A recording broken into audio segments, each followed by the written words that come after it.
ஒரு நாள் ஒரு 10-15 பள்ளிக்கூடத்து பிள்ளைங்க தேடிட்டு வந்தாங்க. உங்களை பார்த்துட்டு தான் போகணும், அதுக்காக தான் வந்திருக்கோம்னாங்க. என்ன விஷயம்னு கேட்டோம். நாங்கள்லாம் கூடி ஒரு முடிவு பண்ணியிருக்கிறோம், அதை உங்ககிட்ட சொல்லணும் அப்படின்னாங்க. அதுவும் ஒரு வாண்டு பையன் அதை சொன்னான். என்ன முடிவு அது அப்படின்னு கேட்டோம் ரொம்ப ஆர்வமாக. அதை இப்போ சொல்ல மாட்டோம், எங்களுக்கு பிடிக்கிற மாதிரி ஏதாவது ஒரு தகவல் சொன்னால் அதுக்கப்புறம் நாங்கள் அதை சொல்கிறோம் அப்படின்னா அந்த வாண்டு பையன். சரி, சின்ன பையன்கிட்ட இன்னைக்கு வசமாக மாட்டிக்கிட்டோம் அப்படின்னு நினச்சிக்கிட்டு அவங்களுக்கு தகுந்த மாதிரி ஒரு கதை சொல்ல ஆரம்பித்தோம். அது என்ன கதைன்னா, ஒரு பெரிய காடு, அதில் பலவிதமான மிருகங்கள். அந்த காட்டுக்கு ஒரு சிங்கம் தான் ராஜா. எப்பவும் காட்டுக்கு அது தானே ராஜா. ஒரு பெரிய யானைக்கு இது பொறுக்கலை. என்ன இது, எப்போ பார்த்தாலும் இங்கே சிங்கத்துக்கே ராஜா பதவி கிடைக்குது, நான்லாம் எவ்வளவு பலசாலியாக இருக்கிறேன், அப்படி இருந்தும் எனக்கு அந்த பதவி கிடைக்கலையே அப்படின்னு தனக்குள்ளே பொறுமிக்கிட்டே இருந்தது. ராஜா பதவியை நினச்சி ரொம்ப ஏக்கம், அதுக்கு பதவி மோகம். இந்த சமயம் பார்த்து ஒரு குள்ள நரி கூட்டம் அதை தேடிட்டு வந்தது. ஐயா பெரியவங்களே, நீங்கள் இந்த காட்டுக்கு ராஜாவாக இருக்க ஆசைப்படுறீங்க, அதில் ஒன்றும் தப்பு இல்லை. ஆனால் அதுக்கு முன்னாடி நீங்கள் எங்கள் கூட்டத்துக்கு கொஞ்ச நாள் தலைவராக இருங்க, அதாவது ராஜாவாக இருங்களேன், உங்களுக்கும் ஒரு ட்ரைனிங் கிடைச்சது மாதிரி இருக்கும் அப்படின்னு சொல்லியிருக்குது இந்த கூட்டம், குள்ள நரி கூட்டம். இதை கேட்ட உடனே யானைக்கு ரொம்ப சந்தோஷம் தாங்கலை. அதுதான் எப்போன்னு பதவிக்காக காத்துக்கிட்டு இருக்குதே. இருந்தாலும் கொஞ்சம் பிகுவோட, சரி நீங்கள்லாம் இவ்வளவு தூரம் என்ன தேடிட்டு வந்து கேட்கறதுனால மறுக்க முடியல அப்படின்னு ரொம்ப ஏதோ அவளுக்கு சிரமப்பட்டு ஒத்துக்கிறது மாதிரி ஒத்துக்கிட்டது. ஏதோ உங்கள் ஆசைக்கு கட்டுப்படுறேன், கொஞ்ச நாள் உங்கள் கூட்டத்துக்கு ராஜாவாக இருக்கிறதுக்கு சம்மதிக்கிறேன் அப்படின்னுது. உடனே அந்த யானை ராஜ நட போட ஆரம்பிச்சிட்டுது. யானை சாதாரணமாக நடந்தாவே எப்படி இருக்குங்கிறது நமக்கு தெரியும். அதுவே ராஜ நடந்தால் எப்படி இருக்கும் கற்பனை பண்ணி பாருங்க. யானை முன்னாடி கம்பீரமாக போய்கிட்டு இருக்குது, தலைவர் இல்லையா, அதனால குள்ள நரிகள்லாம் ரொம்ப அடக்கமாக அது பின்னாடி அணிவகுத்து போயிட்டு இருக்குது. ராஜா வாழ்க, மன்னர் வாழ்க அப்படின்னு கோஷம் வேற. யானைக்கு தலைகால் புரியல, அவ்வளவு சந்தோஷம். அந்த யானைக்கு செருக்கு, ஆணவம் எல்லாம் ஏற்பட்டு போச்சு. அதுக்கப்புறம் அது தரையை பார்க்குமா, நிமிர்ந்து நடக்க ஆரம்பிச்சுட்டுது. தரையை பார்க்கறதே இல்லை. அப்படி போயிட்டு இருக்கிறப்போ ஒரு சதுப்பு நிலத்துல திடீர்னு காலை வச்சுட்டுது. அவ்வளவுதான், கால் உள்ள போட்டுது. இன்னொரு காலை எடுத்து வச்சுது, அதுவும் உள்ள போட்டுது. அந்த 2 காலையும் எடுக்கிறதுக்காக அடுத்த 2 காலையும் அழுத்துச்சு, அதுவும் உள்ள போக ஆரம்பிச்சுட்டுது. இப்ப 4 காலம் வசமா சேத்துல அழுந்தி போச்சு, எடுக்க முடியல. குள்ள நரிகள்லாம் அதை சுத்தி சுத்தி வந்தது. சிலது சுத்தி நின்று டான்ஸ் ஆட ஆரம்பிச்சுட்டுது யானையை பார்த்துட்டு. இதை யானை பார்த்தது. என்ன இது, தலைவர் நான் தவிச்சுக்கிட்டு இருக்கிறேன், தொண்டர்கள்லாம் சுத்தி நின்று வேடிக்கை பார்த்துக்கிட்டு இருக்கிறீங்க, டான்ஸ் ஆடுறீங்க அப்படின்னு கேட்டுதான். தொண்டர்களே, தலைவர் நான் தவிச்சுக்கிட்டு இருக்கிறது உங்களுக்கு தெரியலையா? இப்போ உடனே உங்க தலைவரை காப்பாற்ற வேண்டியது உங்க கடமை இல்லையா அப்படின்னு கத்துச்சான் அந்த யானை. குள்ள நரிகளில் ஒன்று முன்னாடி நின்று அந்த யானையை பார்த்துதான், தலைவரே எங்களுக்கு ரொம்ப நாளா ஒரு ஆசை, அந்த ஆசையை நிறைவேற்றிக்கிறதுக்காகத்தான் உங்களை எங்க தலைவரா ஏத்துக்கிறோம்னு சொன்னோம் அப்படின்னு தான். என்ன ஆசைன்னு கேட்டிருக்கு யானை. யானை கறி சாப்பிட்டு பார்க்கணுங்கிறது எங்களுக்கு ரொம்ப நாள் ஆசை, அது இன்னைக்கு தான் நிறைவேற போகுது அப்படின்னு தான் அந்த நரி. இதை கேட்ட உடனே அந்த யானை அப்படியே மூர்ச்சி ஆயிட்டு தான். நரிகள்லாம் அது மேலே ஏறி குதற ஆரம்பிச்சுட்டு தான். பதவி மேலே இருந்த பேராசை அந்த பலசாலியான யானையையே மாட்டி விட்டுட்டுது பாத்தீங்களா அப்படின்னு சொல்லி முடிச்சோம் இந்த கதையை அந்த சின்ன பிள்ளைங்க கிட்ட. சரிங்க, இப்போ நாங்கள் உங்களை தேடி வந்த விஷயம் என்னங்கிறத சொல்லவா அப்படின்னா ஒரு வாண்டு பையன். சீக்கிரம் சொல்லு தம்பி, சஸ்பென்ஸ் தாங்கலை அப்படின்னும். அவன் மெதுவா எங்களை பார்த்து சொல்றான், எங்களுக்கு கொஞ்ச நாள் நீங்க தலைவரா இருந்தா தேவலை அப்படின்னு. ஒரு பெரியவர்கிட்ட பேசிக்கிட்டு இருந்தேன். அவர் என்கிட்ட ஒரு கேள்வி கேட்டார். திருடர்கள் எத்தனை வகை தெரியுமா உனக்கு அப்படின்னார். இதுதான் அவர் கேட்ட கேள்வி. எதுக்காக என்ன பார்த்து அந்த கேள்வி கேட்டாரு தெரியல. இருந்தாலும் நான் அவருக்கு பதில் சொன்னேன். திருடர்கள்ல எத்தனையோ வகை உண்டுங்க. கார் திருடன், சைக்கிள் திருடன், முகமூடி திருடன், எப்படி சொல்லிட்டு போலாம். இருந்தாலும் என்னுடைய சிற்றறிவுக்கு எட்டின வரையில திருடர்களை 2 வகையா பிரிக்கலாம் அப்படின்னு நினைக்கிறேன்.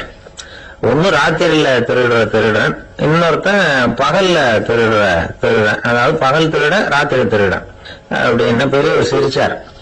என்ன சிரிக்கிறீங்களா, என்ன கள்ளுவர்கள் 4 வகை அப்படின்னு ஆரம்பிச்சார். எப்படின்னு கேட்டேன். சாப்பாட்டுக்கு இல்லாம திருடுறாங்க பாருங்க, அது ஒரு வகையாம். சாப்பாட்டுக்கு இருந்தும் திருடுறாங்க பாருங்க, அது ஒரு வகையாம். இதை தவிர இன்னும் ஒரு 2 வகை திருட்டு உண்டு. அது என்னன்னா, ஆண்டவன் கிட்ட இருந்து நாம திருடுற திருட்டு, இன்னொன்னு என்னன்னா நம்ம கிட்ட இருந்து ஆண்டவன் திருடுற திருட்டு அப்படின்னார். எனக்கு ஒண்ணும் புரியல. என்ன சார் இது, ஆண்டவனையே வந்து திருடன்னு சொல்றீங்களே அப்படின்னு ஆச்சரியமா. ஆமாங்க, ஆண்டவனை வந்து கள்வன்னு சொல்றது இல்லையா? காஞ்சிபுரத்துக்கு பக்கத்துல திருக்கார்வனம் அப்படின்னு ஒரு ஊர் இருக்கு. அங்க உள்ள பெருமாளுக்கு வந்து கள்வர்னு தான் பேரு. அது மட்டும் இல்ல, திருமங்கையாழ்வார் தம்முடைய திரு நெடுந்தாண்டகத்துல கார்வனத்துள்ளாய் கல்வா அப்படின்னு தான் அழைக்கிறார் அப்படின்னு நிறைய உதாரணம்லாம் சொல்ல ஆரம்பிச்சார். அதுக்கப்புறம் அவர்கிட்ட பேசி நான் புரிஞ்சுக்கிட்ட விவரங்களை தான் இப்போ நான் இப்போ உங்ககிட்ட சொல்ல போறது. அதாவது அவர் சொன்ன முதல் வகை திருடர்கள் வந்து சாப்பாட்டுக்கு இல்லாம திருடுறவங்க. இவங்களை வந்து திருத்தி போடலாம். சாப்பாட்டுக்கு இருந்தும் பணம் சேர்க்கணுங்கிற ஆசையால பொய் கணக்கெல்லாம் எழுதுறாங்க பாருங்க, அவங்க தான் 2வது வகை. 3வது வகை திருட்டு தான் மிகப்பெரிய திருட்டு. இறைவனுக்கு சொந்தமானத நம்முடையதுன்னு நினைக்கிற திருட்டு. எது இறைவனுக்கு சொந்தமானது அப்படின்னா ஆத்மா. பகவானுக்கு சொந்தமான ஆத்மாவை நம்முடையதுன்னு நினைக்கிறது தான் அந்த மாபெரும் திருட்டு. இதுக்கு பேரு தான் ஆத்மாபகாரமா. சரி, இதுக்கு பரிகாரம் என்ன? எல்லாம் இறைவனுடையது, நமக்கு ஒண்ணும் இல்லை அப்படின்னு நினைக்கிறது தான் இதுக்கு பரிகாரம். இதெல்லாம் இருக்கட்டும். 4வது திருட்டு ஒண்ணு சொன்னோம்ல, ஆண்டவன் நம்ம கிட்ட இருந்து திருடுறது. அது எப்படி? ஆண்டவனை வந்து கள்வன்னு சொல்றாங்க, அது சரி. அவர் என்னத்தை திருடினார்? இப்போ இன்னொருத்தருக்கு சொந்தமான ஒன்னை எடுத்து வச்சுக்கிறது தான் கள்ளத்தனம். ஆனா ஆண்டவன் எடுத்துக்கிட்டோம்னா இருக்கிறது எல்லாமே அவனுக்கு சொந்தம். அப்படி இருக்கிறப்போ அவரை எப்படி கள்வன்னு சொல்றது? இது என்ன புரியாம இருக்குது அப்படின்னு சொல்லி பார்த்தா அதுக்கும் விளக்கம் சொல்றாங்க அவங்க. அதாவது ஆண்டவனுக்கு வந்து உருவமே கிடையாது, அருவமா இருக்கிறவன், அதாவது உருவம் இல்லாம இருக்கிறவன். அப்படி உள்ள பகவான் வந்து நம்மள மாதிரி உருவத்துல இருக்கிறான். நம்மள மாதிரியே கையை காலு மூக்கெல்லாம் இருக்குது ஆண்டவனுக்கு. இந்த உருவம் நம்ம கிட்ட இருந்து திருடினது தானே. அவன் வந்து தன்னுடைய உண்மையான திருமையை வந்து நமக்கு காட்டாம, அதாவது தரிசனம் கொடுக்காம இருக்கிறது கள்ளத்தனம் தானே. அதனாலதான் இதுவும் ஒரு பெரிய திருட்டு, இருக்கிறதுலயே மிகப்பெரிய திருட்டு அப்படிங்கிறார். என்கிட்ட இருந்த பேசிக்கிட்டு இருந்தாரு, இந்த விஷயம்லாம் சொல்லிட்டு இருந்தாரு இந்த பெரியவர். அதாவது திருட்டை வந்து ஆன்மீக நோகத்துல அவர் பாக்குறார். நம்ம பார்வையில இதை விட அபூர்வமான திருட்டுலாம் இங்க உண்டு, அபூர்வமான திருடர்களும் உண்டு. ஒரு திருடன் சிறையிலிருந்து விடுதலையாகி வெளியில போனான். கொஞ்ச நாள்ல மறுபடியும் திரும்பி ஜெயிலுக்கு வந்துட்டான். அப்போ சிறை அதிகாரி அவனுக்கு வந்து அறிவுரை சொன்னாராம். ஏன்பா இப்படி அடிக்கடி தப்பு பண்ணிவிட்டு ஜெயிலுக்கு வந்துடுறியே, உனக்கு சொந்த பந்தம் எதுவும் இல்லையா? உனக்கு அப்பா அண்ணன் தம்பிகள் அவங்க கூட எல்லாம் சேர்ந்து வாழணுங்கிற ஆசை இல்லையா அப்படின்னு கேட்டிருக்காரு. அவங்களோட சேர்ந்து வாழணுங்கிற ஆசை எனக்கு நிறைய உண்டுங்க சார் அப்படின்னு அவன். அப்புறம் எதுக்கு இப்படி ஜெயிலுக்கு வந்துடுற அப்படின்னாரான் அவரு. அவங்க எல்லாருமே இங்கதானே சார் இருக்காங்க அப்படின்னு அவன். ஒரு ஊர்ல ஒரு கோயில் இருந்தது, ரொம்ப பழைய கோயில். உள்ள போறதுக்கே பயமா இருக்கும், எந்த நேரத்துல இடிஞ்சு விழுந்துருமோ அப்படிங்கிற பயம். அப்படி இருந்ததுனால யாரும் துணிஞ்சு சாமி கும்பிடுறதுக்கு அங்க போறதில்ல. கோயிலுக்கு வர்ற கூட்டம் கொஞ்சம் கொஞ்சமா குறைய ஆரம்பிச்சுட்டுது. கோயில் நிர்வாகிகள் எல்லாரும் கூடி உட்காந்து பேசினாங்க. என்ன பண்ணலாம்னு யோசனை பண்ணாங்க. எந்த இடம் மோசமா இருக்கோ அந்த இடத்த பழுது பார்த்தாங்க. அங்க எங்க வர்ணத்தை பூசி கொஞ்சம் அழகுபடுத்தி பார்த்தாங்க. ஏதோ இந்த ஊர்ல கோயில்னு ஒண்ணு இருக்கு, அது மக்களுக்கு தெரியணும் அப்படிங்கறதுக்காகத்தான் இப்படிலாம் பண்ணாங்க. இருந்தாலும் கோவில் இருக்கிற நிலைமை மக்களுக்கு தெரியும், அதனால அங்க வர்றது குறைச்சிக்கிட்டாங்க அவங்க. ஒரு கட்டத்துல யாருமே வர்றதில்ல, நிலைமை அந்த அளவுக்கு ஆயிட்டுது. மறுபடியும் கோவில் நிர்வாகிகள் கூட்டம் நடந்தது. இந்த கூட்டம் கூட கோயிலுக்கு உள்ள நடக்கல, இடிஞ்சு விழுந்துருவோங்கிற பயம். அதனால வெளியில தான் உட்காந்து கூட்டத்தை நடத்தினாங்க. ஏன்னா உள்ள போறதுக்கு அவங்களுக்கும் துணிச்சல் கிடையாது, எந்த நேரமும் விழுந்துரும் போல இருந்தது. அது வழியா போறவங்க கூட வேகமா அந்த இடத்தை கடந்து போக ஆரம்பிச்சுட்டாங்க. கோவில் நிர்வாகிகள் வெளியில உட்கார்ந்து கூட்டம் போட்டாங்க இல்லையா, அந்த கூட்டத்துல 4 தீர்மானங்களை நிறைவேற்றினாங்க. அது என்ன 4 தீர்மானம்னா, முதல் தீர்மானம், இந்த கோவிலை இடிப்பது அப்படிங்கிற முடிவை இந்த கமிட்டி மிகவும் வருத்தத்துடன் ஏற்றுக்கொள்ளுகிறது அப்படின்னு நிறைவேற்றினாங்க. இதுக்கு பதிலா இன்னொரு கோவிலை உடனடியாக கட்டி முடிச்சுடணுங்கிறது 2வது தீர்மானம். 3வது தீர்மானம் என்ன தெரியுமா, பழைய கோவிலின் கதவுகள், அதிலிருந்து பிரிச்சு எடுக்கிற செங்கல், இதையே புது கோவில் கட்டுவதற்கு பயன்படுத்திக் கொள்ள வேண்டியது. பழைய கோவில் இருந்த மாதிரியே அதே வடிவத்துல புது கோவிலையும் கட்ட வேண்டியது.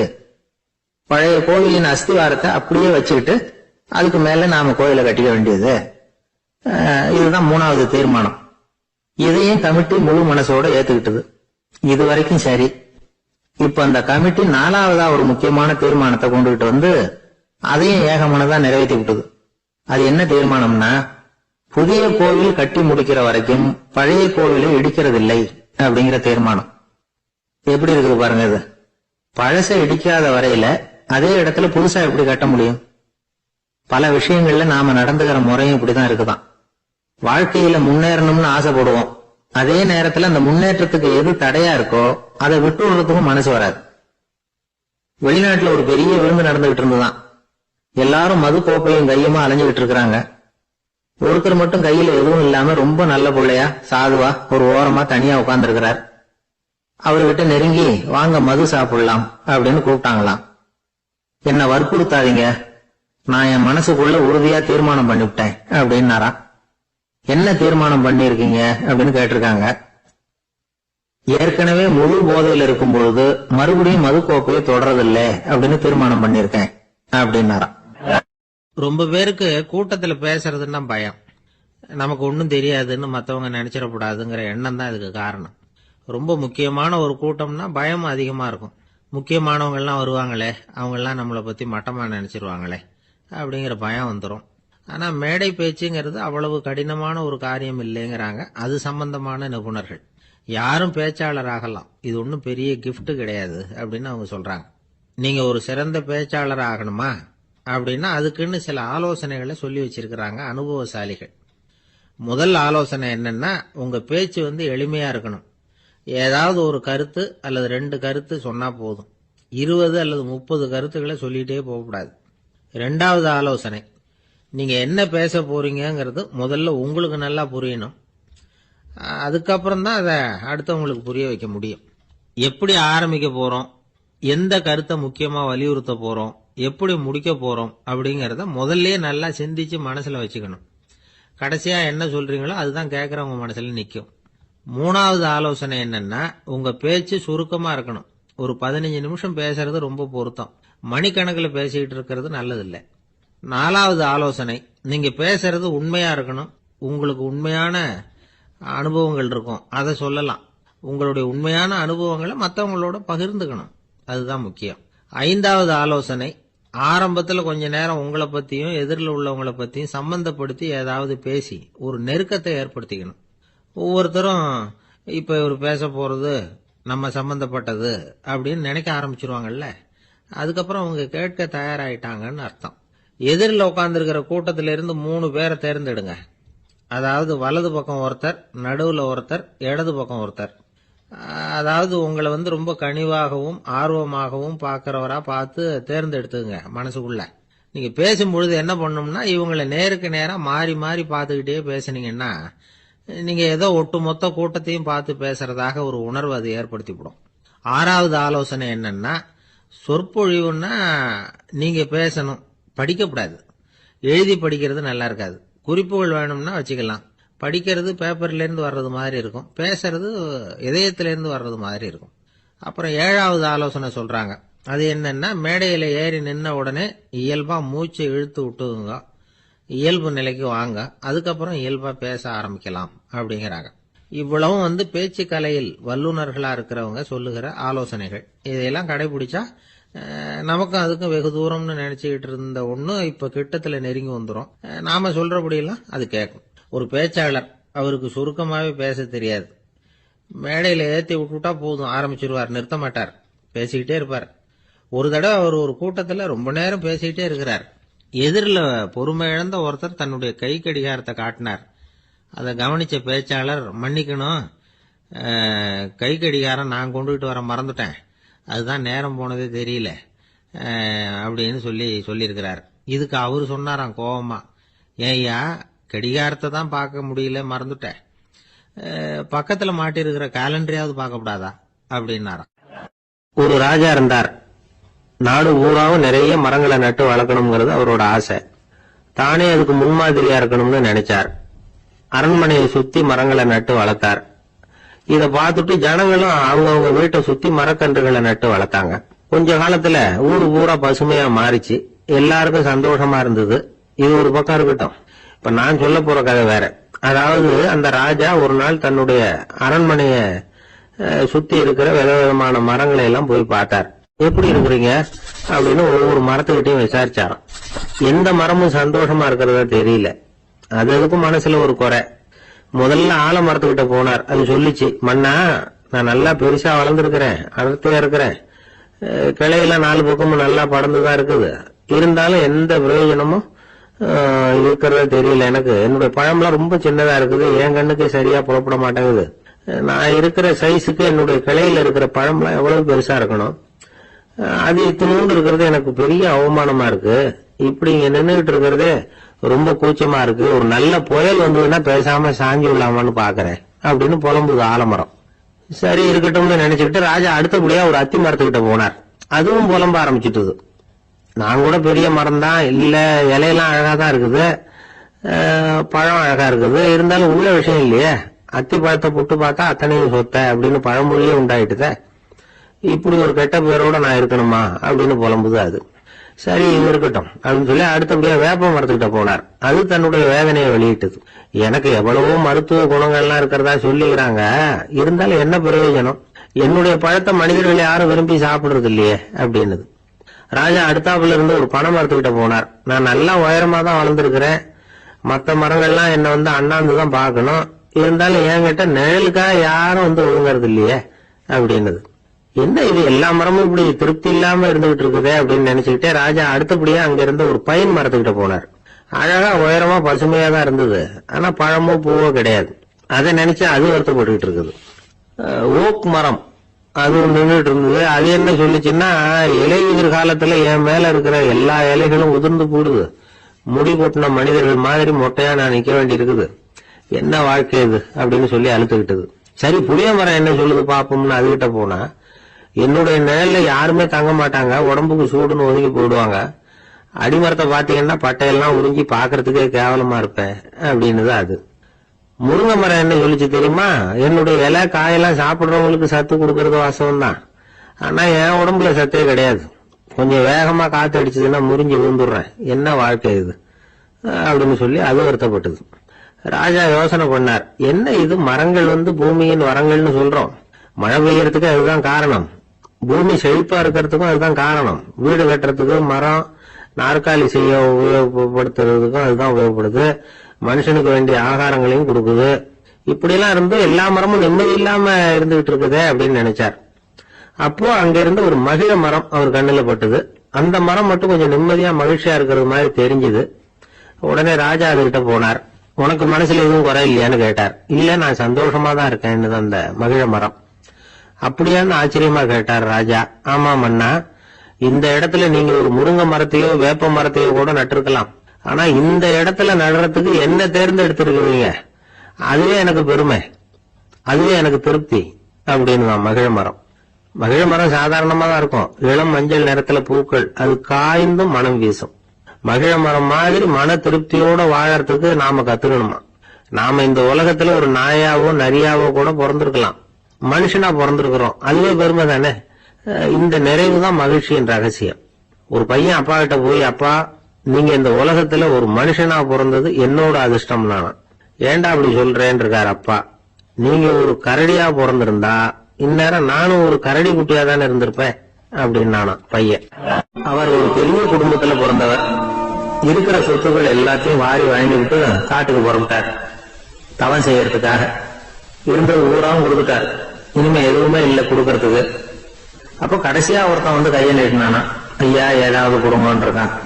அவர் பார்த்தார், கட்டி இருக்கிற வேட்டியை தவிர வேற எதுவுமே இல்லை, 8 முழம் பட்டு வேட்டி ஜரிகை கரையோட இருக்குது. கடைசியா அதுதான் எடுத்துக்கிட்டு அவர் புறப்பட்டு இருக்கார். அவர் பார்த்தார், எதிரில் அவன் பரிதாபமா நின்றுட்டு இருக்கிறான். அந்த 8 முழ வேட்டி 2ஆ கிழிச்சார். 4 முழத்தை அவங்ககிட்ட கொடுத்தாரு, மீதி 4 முழத்தை தன்னோட இடுப்புல கட்டிட்டு அவர் காட்டுக்கு போயிட்டாரு. இவன் என்ன பண்ணான் தெரியுமா? கையில கிடைச்ச 4 முழத்தை எடுத்துக்கிட்டு கடை வீதிக்கு போனான். பழைய பட்டு வெட்டி ஜரிகை இதெல்லாம் விலைக்கு வாங்குற வணிகர் ஒருத்தர் இருக்கார். அவர்கிட்ட போனான். இதை விலைக்கு எடுத்துக்கிறீங்களா அப்படின்னு கேட்டிருக்கான். அவர் வாங்கி பார்த்திருக்காரு. ஆஹா, இது ரொம்ப அருமையான வேட்டி, விலை உயர்ந்த ஜரிகை, இது ஏது உனக்கு அப்படின்னு கேட்டாரான். அவன் நடந்தது சொல்லியிருக்கான். அப்படின்னா ஒண்ணு செய்ய, இந்த வேட்டியோட இன்னொரு பாதியையும் மெதுவா வாங்கிட்டு வந்துரு, உனக்கு நிறைய பணம் தர்றேன் அப்படின்னாரான் அந்த வணிகர். இவன் கொஞ்சம் யோசனை பண்ணி பார்த்தான். கொஞ்சம் இருங்கட்ட வந்துடுறேன் அப்படின்னு சொல்லிட்டு நேரா காட்டுக்கு போனான். அவர் எங்க இருக்காருன்னு தேடி கண்டுபிடிச்சான். அவர் ஒரு இடத்துல தவக்கோலத்துல இருக்கிறார். கட்டியிருந்த இடவேட்டிலையும் அவர் அறியாமல் நழுவி கீழே விழுந்து கிடக்குது. இவனுக்கு ரொம்ப வசதியா போச்சு. அவரை கேட்க வேண்டிய அவசியமே இல்லை. மெதுவா சத்தம் போடாம அடி மேல அடி வச்சு நெருங்கினான். அவர் கண்ணை மூடிக்கிட்டு அவர் பாட்டு நின்றுட்டு இருக்கிறார். இவன் மெதுவா போய் கீழே கிடந்த அந்த துணியை எடுத்துக்கிட்டு சத்தம் போடாம திரும்பி நடந்தான். ஒரு 2-3 அடி எடுத்து வச்சிருப்பான். அப்படி ஓட ஆரம்பிக்கிற சமயத்துல அவன் காலில் கீழே கிடந்த முள்ளு உள்ள நறுக்குன்னு தைச்சு விட்டுக்கு. வலி தாங்க முடியாம அம்மான்னு கத்திருக்கான். இந்த சத்தத்தினால கண்ணை மூடி நின்றுட்டு இருந்த அவரோட தவம் கலைஞ்சது. மெல்ல கண்ணை திறந்து பார்க்கிறார். தன் இடையில இருந்த வேட்டி அவன் கையில இருக்கு. இப்ப அவர் நினைக்கிறார், என்ன நினைக்கிறாருன்னா, இந்த வேட்டி மீது நான் வைத்த ஆசை அல்லவா அவனை திருடனாக ஆக்கி விட்டது அப்படின்னு நினைச்சா. இந்த வேட்டி மேல நாம வச்ச ஆசை அவனை திருடும்படி ஆக்கிவிட்டது அப்படின்னு நினைச்சாராம். இது எப்பேற்பட்ட மனநிலை அப்படிங்கறத கொஞ்சம் யோசனை பண்ணி பாருங்க. தான் ஒரு பொருள் மேல வச்ச பற்று இன்னொரு மனிதன் திருடனாக ஆகிறதுக்கு காரணம் ஆயிட்டுதுன்னு நினைக்கிறார். அப்படி நினைச்ச அந்த பெரியவர் யார் தெரியுமா? அவர் தான் மகாவீரர். இழந்துட்டேங்கிறிய, நீ என்னத்தை கொண்டுகிட்டு வந்த எங்க இழந்துடுறதுக்கு? நீ என்னத்தை உண்டாக்குன இது அழிந்துட்டுன்னு சொல்றதுக்கு? இதுதான் அவருடைய சிந்தனை. இன்றைக்கு நம்ம சிந்தனை எல்லாம் வேற மாதிரி இருக்குது. ஒருத்தன் நடுத்தெருவில் உட்காந்து அழுதுகிட்டு இருந்தான். அந்த வழியா வந்தவர் ஒருத்தர், ஏன்பா அழறேன்னு கேட்டாராம். 5 ரூபா சார், இந்த இடத்துல விழுந்துட்டு ரொம்ப நேரமா தேடுறேன், கிடைக்காது போல இருக்கு அப்படின்னு சொல்லிட்டு அழறான். எப்ப தொலைஞ்சதுன்னு கேட்டாராம் அவரு. அது எனக்கு தெரியாது சார், பணத்தை தொலைச்சவன் தேடி பார்த்துட்டு போயிட்டான், நான் அவனுக்கு பின்னாடி தேட வந்தவன் அப்படின்னு நானா. இவன் ஒரு ஊர்ல ஒரு ஆள் இருந்தான். நிறைய பணம் சேர்த்தான். அவனுக்கு சம்பாதிக்க தெரியுமே தவிர செலவு பண்ண தெரியாது. மகா கஞ்சன். காசை கையில எடுக்கவே மாட்டான். எடுத்தா செலவு செய்ய வேண்டியிருக்குமே. அதனால இப்படியே அவன் காலத்தை ஓட்டி விட்டான். வயசாயிட்டது. அவனுடைய மனைவி ஒரு நாள் கேட்டாங்க, இவ்வளவு நாளா நீங்க என்ன எங்கேயுமே அழைச்சிட்டு போனதில்லை, இப்போவாவது அழைச்சிட்டு போக கூடாதா அப்படின்னாங்க.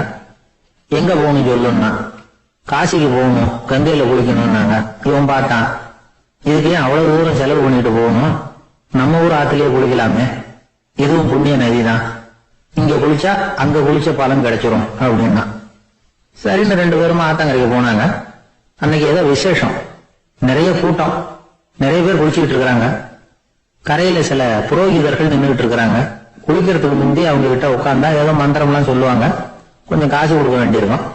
அதனால இவன் என்ன பண்ணா, ஆத்தங்கரையிலேயே கொஞ்சம் தூரம் போனான். ஊரை விட்டு தள்ளி வந்துட்டான். அங்க யாருமே இல்ல.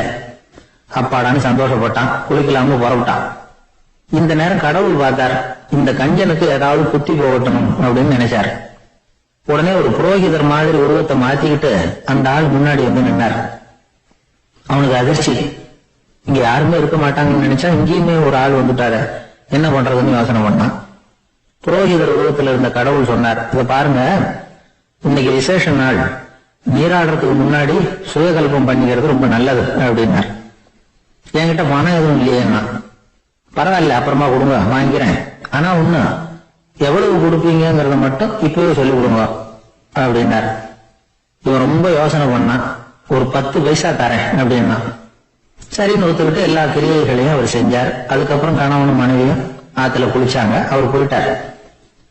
கொஞ்ச நாள் கழிச்சு அவன் வீட்டுக்கு வந்தார் கடனை வசூல் பண்றதுக்கு. வாசல்ல நின்றுட்டு இருந்த அவன் மனைவி இவரை பார்த்ததும் தயங்க ஆரம்பிச்சாங்க. அந்த அம்மா கிட்ட விஷயத்த சொன்னார். அந்த அம்மா ஓடி போய் உள்ள இருக்கிற தன்னுடைய கணவர்கிட்ட சொன்னாங்க. அவன் யோசனை பண்ணான், இப்ப வெளியில போனா அவனுக்கு 10 காசு கொடுக்க வேண்டியிருக்கும், அதனால எனக்கு காய்ச்சல்னு அந்த ஆளுகிட்ட சொல்லிவிடு, இன்னொரு சந்தர்ப்பத்துல என்ன வந்து பார்க்க சொல்லு அப்படின்னா. அந்த அம்மா போய் சொன்னாங்க. அப்படிங்களா, அப்படின்னா அவரை நான் உடனே போய் பார்க்கணுமே அப்படின்னு உள்ள நுழைய ஆரம்பிச்சார். அவங்க மறுபடியும் இருங்க அதை வரேன்னு சொல்லிட்டு உள்ள ஒரு விஷயத்த சொன்னாங்க. இது ஏதுடா வம்பா போச்சு அப்படின்னு பார்த்தான். மனைவி கிட்டத்துல கூப்பிட்டான். இந்த பாரு, ஜன்னி கண்டு நான் இறந்து போட்டதா சொல்லிவிடு அப்படின்னா சொன்னாங்க. புரோகிதர் பார்த்தார். அப்படின்னா ஒரு வழியா இருந்து அவருடைய இறுதி சடங்குகளையும் நானே முடிச்சுட்டு போடுறேன் அப்படின்னார். உள்ள இருந்தவன் யோசனை பண்ணான், அந்த ஆடு என்ன விடமாட்டான் போல இருக்கு, அதனால ஒரு சவப்பெட்டியில என்னை வச்சு தூக்கிக்கிட்டு மயானத்துக்கு போங்க பாத்துக்கலாம் அப்படின்னா. புரோகிதரை விடுற மாதிரி இல்ல, கூடவே நடந்து போயிட்டு இருக்கிறார்.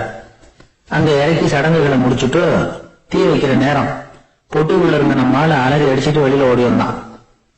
புரோகிதர் உருவத்தில் இருந்த கடவுள் சிரிச்சார், தன்னுடைய சுய உருவத்தை காட்டினார். அதுக்கப்புறம் அவனை கூப்பிட்டு, இத பார்ப்பா, ஏன் இப்படி அல்லாடுற, ஏதாவது வரம் வேணும்னா கேள்வித்தாரேன் அப்படின்னார். அவன் யோசனை பண்ணான். பகவானே, ஒரே ஒரு வரம் தான் உங்ககிட்ட கேட்கணும்னா என்ன வேணும் கேளுன்னார். அந்த 10 பைசா தட்சணையை தள்ளுபடி பண்ணா போதும் அப்படின்னா. கடவுளும் சரின்னு சொல்லிட்டு போயிட்டார். இப்படி ஒரு கதையை சுவாமி சிவானந்தர் சொல்லியிருக்கிறார். செல்வந்தர்கள் பல பேர் இப்படித்தான் இருக்கிறாங்க. தாங்களும் அனுபவிக்க மாட்டாங்க, அடுத்தவங்களுக்கும் கொடுக்க மாட்டாங்க. இது மாதிரியான கஞ்சர்களுக்கு இந்த உலகம் இல்லை, அந்த உலகம் இல்லைங்கிறார் அவர். இந்த கதையில கடவுள் கடன் வசூலுக்கு வந்தது மாதிரி நம்ம ஊர் ஆள் ஒருத்தன் இன்னொருத்தர்கிட்ட 10 பைசா கடன் கொடுத்துட்டான். திருப்பி வாங்கறதுக்கு நடையா நடக்கிறான். கடைசியா கேட்டான், நீ எப்பதான் கடனை திருப்பி தர போற, அதை முடிவா சொல்லணும்னா. வர்ற வியாழக்கிழமை கண்டிப்பா கொடுத்துருவேன் அப்படின்னாலும் அவன். அன்னைக்கு நான் ஊர்ல இருக்க மாட்டேன் அப்படின்னாலும் இவன். அதனால என்ன, நானும் தான் அன்னைக்கு ஊர்ல இருக்க மாட்டேன் அப்படின்னாலும். ஒரு சிகை அலங்கார கூடம், ரொம்ப சுறுசுறுப்பா எல்லாரும் வேலை செஞ்சுட்டு இருக்கிறாங்க. முடி வெட்டிக்க வந்திருக்கிறவங்க நிறைய பேர், எல்லாரும் வரிசையா உட்காந்துருக்கிறாங்க. அந்த சமயத்துல திடீர்னு கதவை திறந்துகிட்டு ஒருத்தர் உள்ள வர்றாரு. அவரு ஒரு பெரிய மனிதர். அவரும் முடி வெட்டிக்கிறதுக்காக தான் உள்ள வந்திருக்கிறாரு. அவரை பார்த்த உடனே எங்க வரிசையில உட்காந்துருந்தவங்க எல்லாரும் எழுந்திரிச்சு அவர்கிட்ட வந்துட்டாங்க. அவரை சுத்தி நின்றுட்டாங்க. எப்படி இருக்கிறீங்க, நல்லா இருக்கீங்களா அப்படின்னு விசாரிக்க ஆரம்பிச்சுட்டாங்க. எல்லாம் முடிஞ்சதும் வந்தவர் கேட்டார், வரிசையில கடைசியா இருக்கிறவர் யார் அப்படின்னு கேட்டார். ஏன்னு கேட்டாங்க. நான் அதுக்கு அடுத்தபடியா உட்காரணும், அதுக்காக தான் கேட்கிறேன் அப்படின்னார். உடனே அங்க இருந்தவங்க எல்லாம் என்ன சொன்னாங்க தெரியுமா, நீங்க வரிசையில காத்திருக்க கூடாது, நீங்க அரசாங்கத்தின் தலைவர், உங்களுக்கு நேரம் முக்கியம், அதனால நீங்க முன்னாடி போங்க அப்படின்னு சொன்னாங்க. ஆனா அதை அவர் கேட்கல. தோழர்களே, உங்களுடைய கருத்துக்கு ரொம்ப நன்றி. எல்லாரும் வரிசையா தான் வரணும், அதுதான் முறை. வரிசையில வரணுங்கிற நடைமுறையை நானும் பின்பற்ற விரும்புறேன். நாம எல்லாரும் சமமானவர்கள் அப்படின்னார். இப்படி சொல்லிட்டு வரிசையில கடைசியா இருந்த ஒரு நாற்காலியில போய் உட்கார்ந்துக்கிட்டார். தன் சட்டை பையில இருந்த ஒரு செய்தித்தாளை எடுத்தார், படிக்க ஆரம்பிச்சிட்டார். ஆனா அங்க இருந்தவங்களால இதை பார்த்துக்கிட்டு சும்மா இருக்க முடியல. ஒருத்தர் எழுந்திரிச்சு வந்தார். ஐயா, இப்ப என்னுடைய முறை வந்திருக்குது, நான் தான் போக வேண்டிய முறை. உங்களை இங்க காத்திருக்க வைக்கிறத விட ஒரு 5 ஆண்டுகளுக்கு கூட நான் முடிவெட்டிக்காம இருந்துட முடியும் அப்படின்னார். அவர் மறுபடியும் சொன்னார், ஐயா, நீங்க வரிசை முறையை தாண்டி போக விருப்பப்படல, சரி, ஆனா என்னுடைய முறையை மாத்தி கொடுக்கறதுக்கு எனக்கு முழு உரிமை இருக்குது. இதுக்கு பதிலா உங்களுடைய கடைசி இடத்தை நான் எடுத்துக்கிறேன், இதை நீங்க மறுக்க முடியாதுன்னார். அங்க இருந்த மற்றவங்களும் இதை ஒரு மனசா வற்புறுத்த ஆரம்பிச்சுட்டாங்க. அந்த பெரிய மனிதர் பார்த்தார், சரின்னு கடைசியா ஒத்துக்கிட்டார். அவர் யார் தெரியுமா, அவர் தான் மாவீரர் லெனின். ரஷ்யாவில கிரெம்ளின் சிகை அலங்கார கூடத்துலதான் இது நடந்தது. எல்லாரும் இந்நாட்டு மன்னர்கள்னு வாயளவுல பேசுறதுல என்ன பிரயோஜனம், நாம எல்லாரும் சமங்கிறத நடைமுறையில கடைபிடிச்சு காட்டினவங்க கொஞ்சம் பேர் தான். அவங்கள ஒருத்தர் தான் லெனின். வரிசையில நின்று வர்றதுங்கிறது ஒரு சிறந்த பண்பு, உயர்ந்த பண்பு. இன்னைக்கு பல இடங்கள்ல அது நமக்கு தேவைப்படுது. ஒரு ரேஷன் கடைவாசல், கடை திறக்கிறதுக்கு முன்னாடியே எல்லாரும் வரிசையில நின்றுட்டாங்க. கடைசியா அந்த ஒருத்தரை கியூல முன்னாடி போறதுக்கு முயற்சி பண்றாரு. ஏற்கனவே நின்றுட்டு இருக்கிறவங்க அவரை முன்னாடி போறதுக்கு விட மாட்டேங்கிறாங்க. கடைசியா போய் நில்லையா அப்படின்னு எல்லாரும் கத்துறாங்க. அதான் அவர் காதுல வாங்கல, முண்டி அடிச்சுட்டு முன்னாடி போறதுக்கே முயற்சி பண்ணிட்டு இருக்கிறார். எல்லாரும் சேர்ந்து அவரை வலுக்கட்டாயமா இழுத்து கொண்டாந்து பின்னாடி கொண்டு போய் நிறுத்திவிட்டாங்க. நிறுத்திவிட்டு சொன்னாங்க, இதை பாருப்பா, நாங்க இருக்கிற வரைக்கும் நீங்க முன்னாடி போய் எதையும் வாங்க முடியாது, தெரிஞ்சுக்கோ அப்படின்னாங்க. இப்போ அந்த ஆளு சொன்னாராம், நான் இங்க பின்னாடி நிக்கிற வரைக்கும் நீங்களும் எதுவும் வாங்க முடியாது அப்படின்னாராம். ஏன்னு கேட்டிருக்கிறாங்க. நான் தான் அந்த கடையை திறக்க வேண்டிய ஆள் அப்படின்னா. எனக்கு ஒரு உதவி செய்யணும் அப்படின்னு நம்மளை பார்த்து ஒருத்தர் கேட்கிறாருன்னு வச்சுங்களேன். உடனே நாம அவரை பார்த்து என்ன உதவின்னு கேட்போம். இதுதான் சராசரி மனிதர்களின் இயல்பு. ஆனால் ஒருத்தர் எனக்கு ஒரு உதவி செய்யணும் அப்படின்னு கேட்ட உடனே என்ன உதவின்னு கூட கேட்காம சரி செய்கிறேன் அப்படின்னு ஒத்துக்கிறது இருக்கு பாருங்க, அது கொஞ்சம் அபூர்வம். அந்த காலத்தில் ஒருத்தர் இருந்தார். அவர் எப்படி தெரியுமா? உதவி கேட்குறவங்க நல்லவங்களா கெட்டவங்களா அப்படின்னு கூட பார்க்கல, தனக்கு நன்மையா தீமையா அப்படின்னு கூட பார்க்கல, உதவி செய்கிறேன்னு புறப்பட்டுட்டார். அவர் யார் தெரியுமா? அவர் தான் நல சக்கரவர்த்தி. அவர் மாதிரி நாமும் உதவி கேட்குறவங்களுக்கு உடனே உதவி செய்யறதுக்கு தயாராக இருக்கணும் அப்படின்னு சொன்னார் ஒரு ஆன்மீக பேச்சாளர். நல சரித்திரத்தை அவர் சொல்லிக்கிட்டு இருந்தார். இந்திரன், அக்னி, வருணன், யமன் இவங்க 4 பேரும் நலனை பார்த்து எங்களுக்கு நீ உதவி செய்யணும், எங்களுக்காக நீ தூது போகணும் அப்படின்னு கேட்குறாங்க. யாருக்கிட்ட தூது போகணும், என்ன காரியத்துக்காக போகணும் அப்படின்னு கேட்கணும்ல. நலன் அப்படி கேட்கவே இல்லை, உடனே சரின்னு ஒத்துக்கிறான். அதுக்கப்புறம் அவங்க விவரம் சொல்றாங்க, என்ன உதவி, யாருக்கிட்ட தூது போகணும் அப்படிங்கிற விவரத்தை சொல்றாங்க.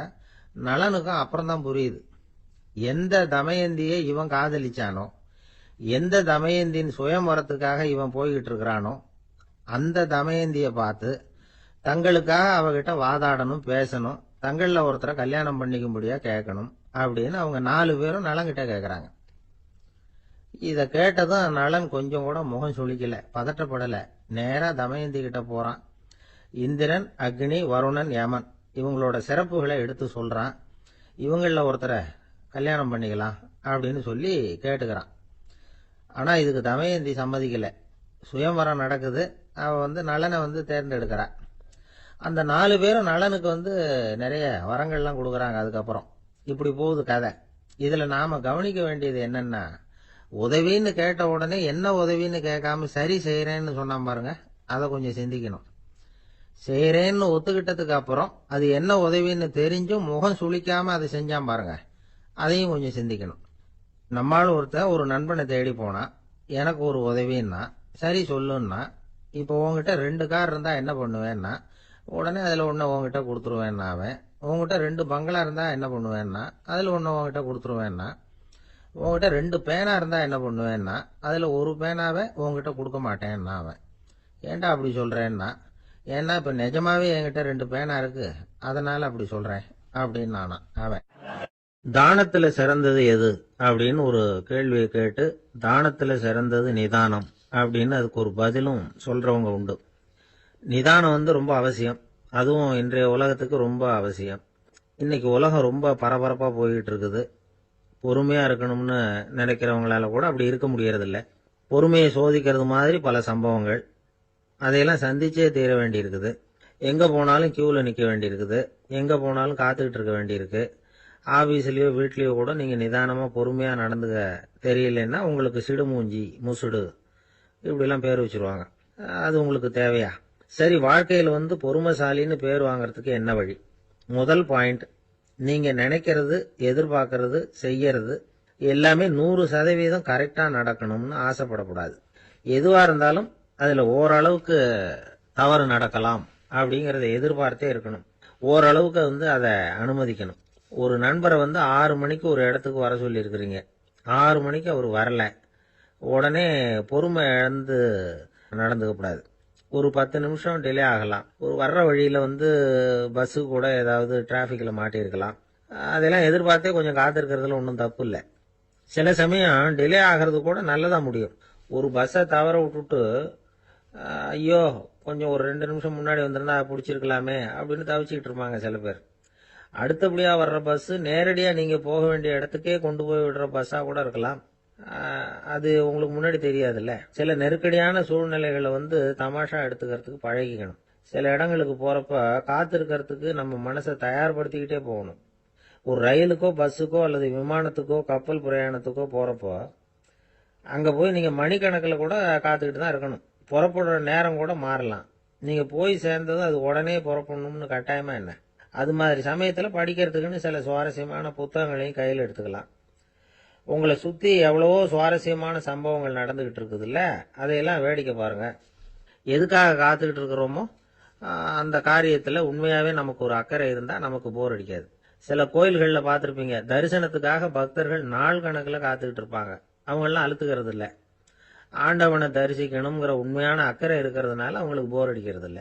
ஆனால் சில சினிமா தியேட்டரில் கூட பார்க்கலாமே, சினிமா கியூ கூட அப்படிதான். சாயந்தரம் 6 மணி ஆட்டத்துக்கு காலம்பரம் 6 மணிக்கே போய் கூட காத்துக்கிட்டு இருப்பாங்க. அவங்களுக்கெல்லாம் போர் அடிக்காது, படம் பார்க்குற ஆர்வம். இன்னொரு முக்கியமான விஷயத்த நாம் பழக்கப்படுத்திக்கணும்.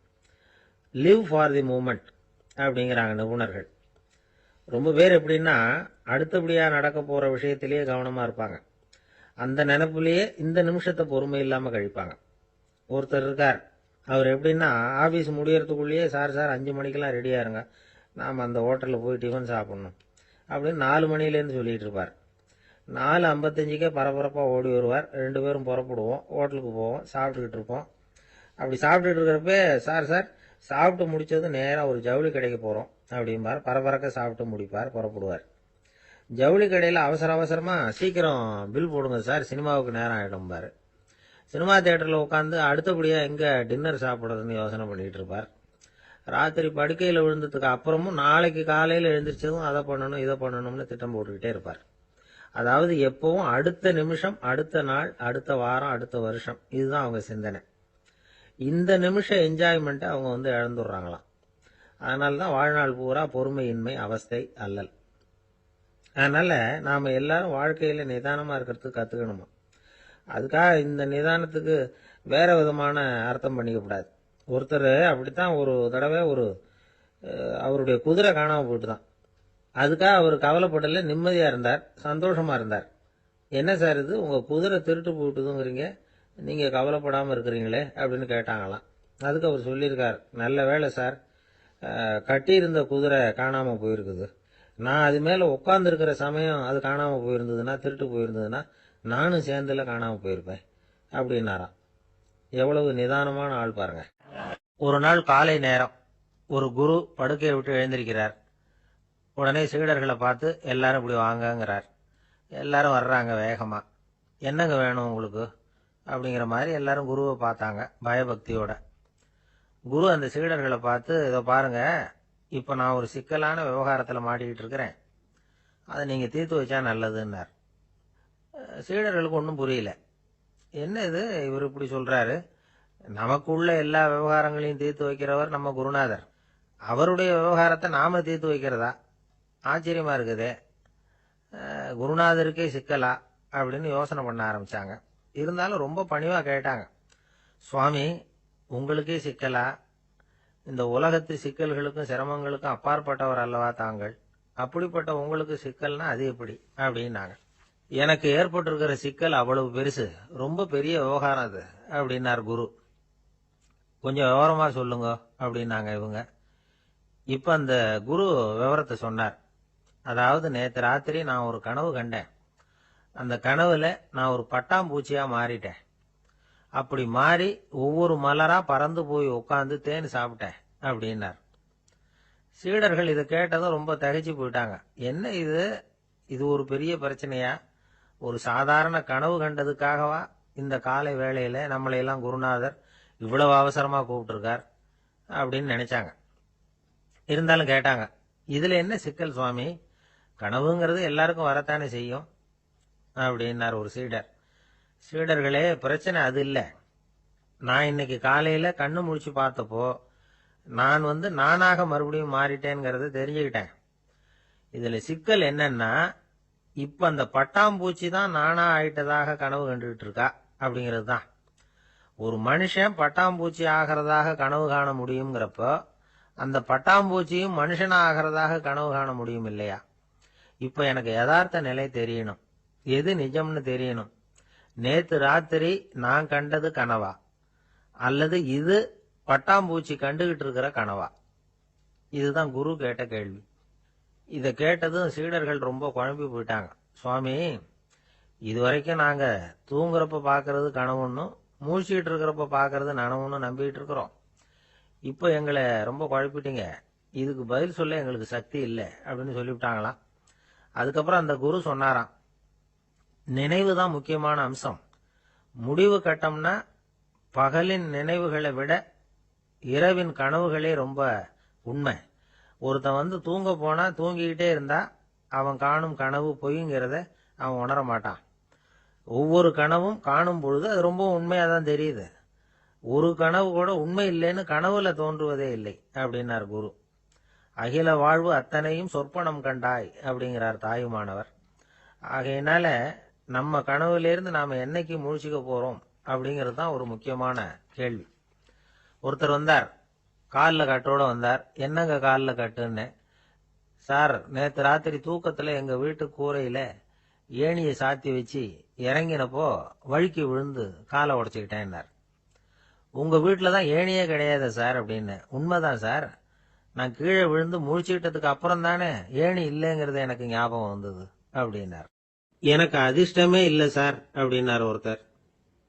ஏன் அப்படி சொல்றீங்கன்னு கேட்டோம். வியாபாரம் பண்ணலாம்னு ஒரு கடை வச்சேன். வேண்டிய போட்டவங்க கூட என் கடையில் வந்து எதுவும் வாங்க மாட்டேங்கிறான். எல்லாரும் அடுத்த கடைக்கு தான் போறான் அப்படின்னு சொல்லி ரொம்ப அழுத்துக்கிட்டார். இதுக்கு போய் அதிர்ஷ்டம் இல்லைன்னு சொல்லாதீங்க. வாடிக்கையாளர்களை வந்து கவர்றது எப்படிங்கிறது உங்களுக்கு தெரியல, அதுதான் குறை அப்படின்னும். சார், உங்களுக்கு தெரிஞ்ச அந்த ரகசியத்தை எனக்கும் கொஞ்சம் சொல்லி கொடுங்களேன் அப்படின்னார். சரி, உங்க காதை இப்படி கொடுங்க அப்படின்னு சொல்லி அது சம்பந்தமா பெரிய வல்லுநர்கள் சொல்லி இருக்கிற கருத்துக்களை அவர்கிட்ட சொல்ல ஆரம்பிச்சோம். அதாவது இந்த வாடிக்கையாளர்களை கவர்றதுக்கு வல்லுநர்கள் பல ஆலோசனைகளை ஏற்கனவே சொல்லி வச்சிருக்கிறாங்க. அது சம்பந்தமா அனுபவப்பட்டவங்க, அதை தெரிஞ்சு வச்சுக்கணும். அதாவது கடை வச்சிருக்கிறவங்க எல்லாரும் இதை கொஞ்சம் காதுல வாங்கி வச்சுக்கணும். எதை இப்ப சொல்ல போறத. எப்பவும் பணத்தை சம்பாதிக்கிறதுலயே குறியா இருக்கக்கூடாதான். அதை விட முக்கியமா நீங்க சம்பாதிக்க வேண்டியது வாடிக்கையாளர்களுடைய மன நிறைவு. வர்றவங்க திருப்தியோட போகணும், அது முக்கியம். அதுல கவனமா இருக்கணும். கடைக்கு வர்ற ஒருத்தர் ஏதாவது ஒரு குறை சொல்றாருன்னு வச்சுக்கோங்க, அதை வந்து அலட்சியப்படுத்தக்கூடாது. ரொம்ப அக்கறையோட அதை காது கொடுத்து கேட்கணும். அப்படியா சார், அதை நான் அவசியம் கவனிக்கிறேன் அப்படின்னு சொல்லணும். ஒருத்தர் வரார், சார் நேத்திக்கு உங்க கடையில இதை நான் வாங்கிட்டு போனேன், வீட்டில் இது வேணான்னு சொல்லிவிட்டாங்க, திருப்பி கொடுக்கறதுக்காக தான் வந்திருக்கிறேன் அப்படின்னு சொல்லி திருப்பி கொடுக்குறார். உடனே நீங்க வந்து முகம் சுளிக்க கூடாது, எரிச்சல் படக்கூடாது. வழக்கம் போல நிதானமா முகம் அலர்ச்சியோட அதை திருப்பி வாங்கிக்கணும். இவ்வளவு ரூபாய்க்கு சாமான் வாங்கினா இந்த ஸ்பூன் அன்பளிப்பு, இப்படி ஏதாவது கொடுக்கலாம். பண்டிகை காலங்கள்லேயும் பொருள்கள் வாங்குறவங்களுக்கு இப்படி ஏதாவது பொருத்தமா ஒரு அன்பளிப்பு கொடுக்கலாம். நீங்க கொடுக்கறது ஒரு சர்வசாதாரணமான பொருளா இருந்தா கூட அது வாங்குற ஒரு மனசுல ஒரு மகிழ்ச்சியை ஏற்படுத்தும். எதுவும் உங்களால கொடுக்க முடியலன்னா உங்க முகம் நிறைஞ்ச சிரிப்பையாவது கொடுங்க, அது போதும். உங்க கடையில் இல்லாத ஒரு பொருளை வாடிக்கையாளர் வந்து கேட்கிறார், உடனே இல்லைன்னு முகத்தில் அடிச்சது மாதிரி சொல்லிடக்கூடாது. கொஞ்சம் உட்காருங்க சார் அப்படின்னு சொல்லி உங்க பணியாளர் யாரையாவது அனுப்பி வெளியில இருந்து வாங்கிட்டு வர சொல்லி அவர்கிட்ட கொடுக்கலாம்.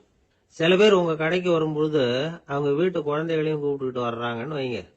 நீங்க என்ன செய்யணும்னா அந்த குழந்தைகளை முதல்ல கவனிக்கணும். அது கண்ணத்தை கிள்ளணும், அதுகிட்ட விளையாடணும், அதுக்கு ஏதாவது மிட்டாய் பிஸ்கட் எதையாவது கொடுத்து அது கவனத்தை கவரணும்.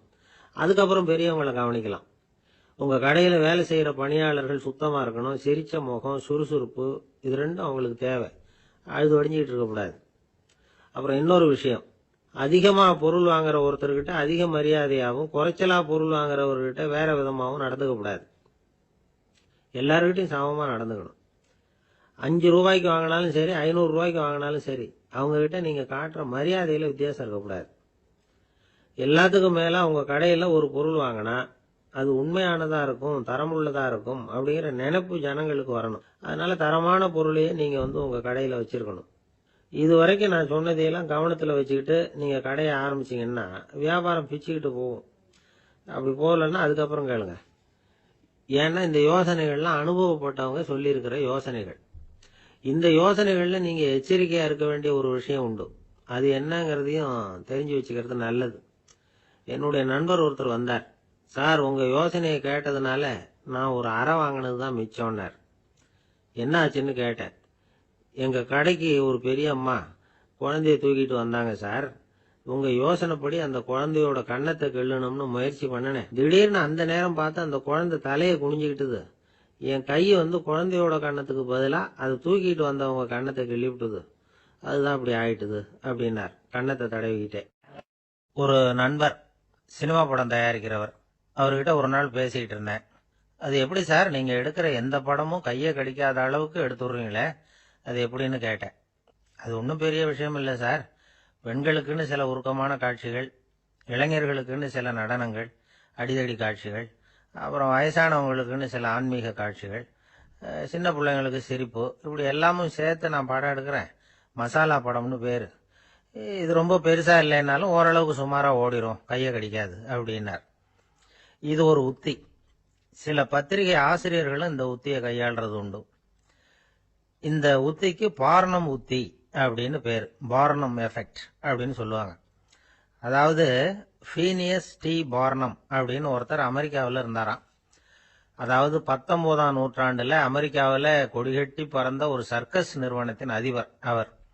இந்த உலகத்துல ஒவ்வொரு நிமிஷமும் ஒரு ஏமாளி பறந்துகிட்டே இருக்கிறான் அப்படிங்கிறது அவருடைய சித்தாந்தம்.